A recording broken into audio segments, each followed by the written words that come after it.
নমস্কার, আশা করছি আপনারা সকলেই খুব ভালো আছেন। আমার নতুন একটি ব্লগে আপনাদের সবাইকে স্বাগত।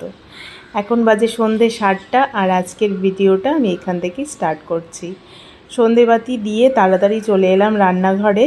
একদিকে ভাত বসিয়ে দিয়েছি আর রাতে করব একটু চিকেন কষা। আজকে আর বেশি কিছু করব না, চিকেন কষা আর ভাতই করব। আজ একটু তাড়াতাড়ি রান্নাবান্না করে খাওয়া দাওয়া করে যাব একটা জায়গায়। কোথায় যাব সেটা জানতে হলে কিন্তু পুরোটা ব্লগ দেখতে হবে। তো মাংসটার জন্য আমি পেঁয়াজটা ভালো করে ভেজে নিয়েছি। আজকে মাংসটা একটু ভেজে নিয়ে তারপরে বানাবো। কোনো দিন সব মশলা দিয়ে একদম মাখিয়ে তারপরে বসিয়ে দিই। চিকেন কষা এক এক দিন এক একভাবে বানাই, তো আজকে একটু ভেজে নিই। চিকেনটা বেশ ভাজা হয়ে গেছে, এবার মশলাটা দিয়ে দিলাম। আদা রসুন পেঁয়াজ বাটা, আর চিকেনে কিন্তু গোটা রসুন ভীষণ ভালো লাগে খেতে। কয়েকটা রসুনের কোয়া দিয়ে দিলাম। এবার বাকি মশলাগুলো একটু দিয়ে দেব, দিয়ে ভালো করে কষিয়ে নেব।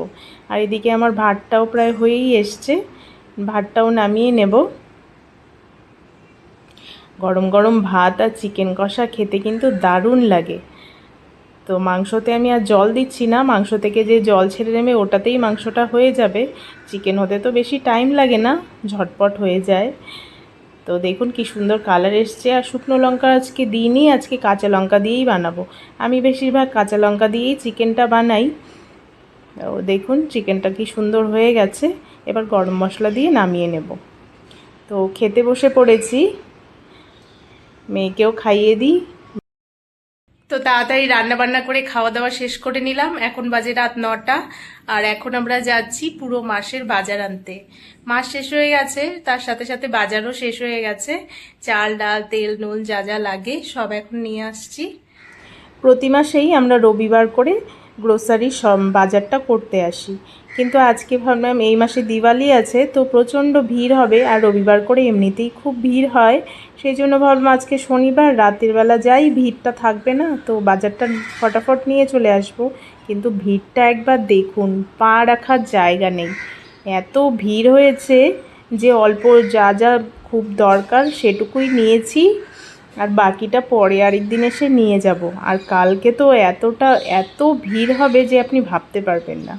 এখানে সব কিছুই পাওয়া যায়, জুতো, জলের বোতল, টিফিন বক্স, মানে যা যা যাবতীয় দরকার, কম্বল, ব্ল্যাঙ্কেট, জামা কাপড় সবই পাওয়া যায় এখানে। ঘর সাজানোর জিনিস, এই দেখুন যেহেতু দিওয়ালি আছে সেই জন্য এখানে লাইট এগুলোও বিক্রি হচ্ছে। আর এখানকার লোকে দিওয়ালি তো অনেক বড় একটি উৎসব, সেই জন্য বাজারে ভিড়টাও একটু বেশি হয়ে গেছে। তো বাজার নিয়ে চলে এসেছি, এবার সব একে একে বের করে গুছিয়ে রাখার পালা। এদিকে আবার আরেকজনও আমাকে হেল্প করে দিচ্ছে, হেল্প তো করছে না, আরও বেশি করে ছড়াচ্ছে আর কি। এখন বাজে রাত 11টা, এগুলো সব গুছিয়ে তারপরে ঘুমোতে যাব। তো ভিডিওটা আজকে এই পর্যন্তই, দেখা হবে নতুন অন্য কোনো ভিডিওতে। ততক্ষণ ভালো থাকবেন, সুস্থ থাকবেন, আর ভিডিওটি দেখার জন্য অনেক অনেক ধন্যবাদ।